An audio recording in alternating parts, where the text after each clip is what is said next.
My name is Representative Robin Comey, and I'm here today not only as a policymaker, but as someone who has lived through addiction and is living in recovery.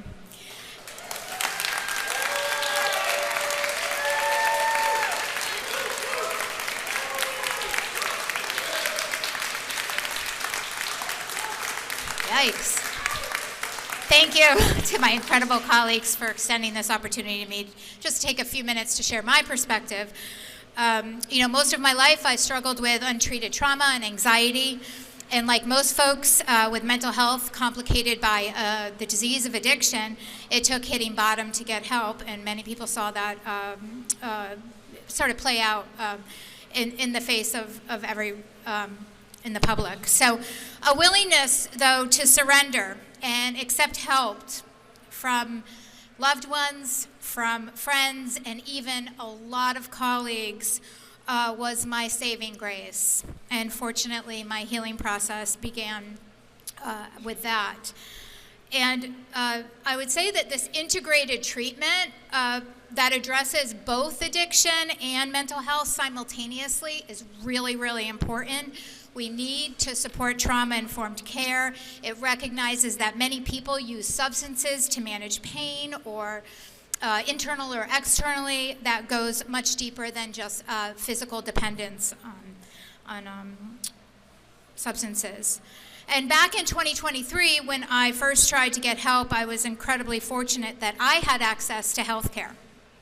And I could go to a treatment center that was the right fit for me.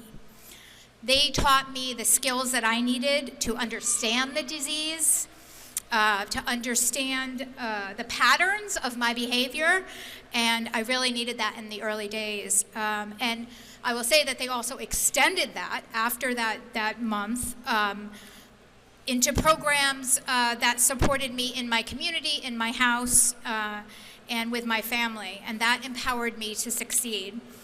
And I'll be ever grateful for the people who worked with me, those professionals like you guys who stood beside me, leading me to the deeply fulfilling lifestyle that I have today, free of alcohol.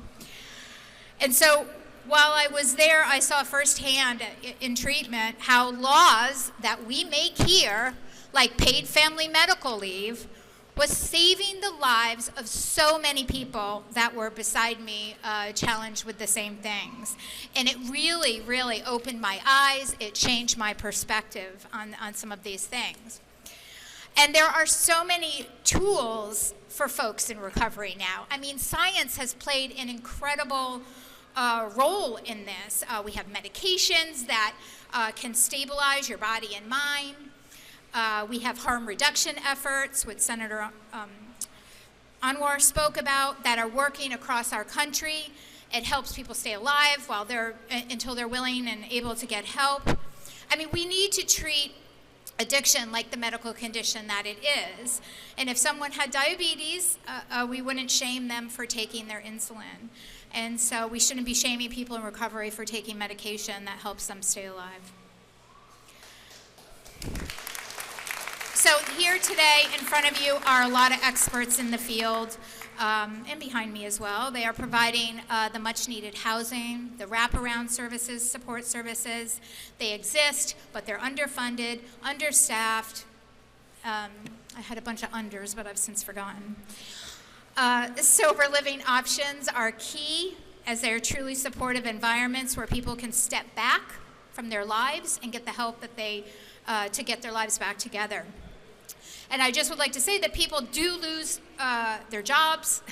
They lose families to the disease of addiction. And employers are if they're willing to give people a chance in recovery, we need job training programs that connect folks to real employment, and a family system that supports and coordinates between child welfare and the courts to support families trying to reunite.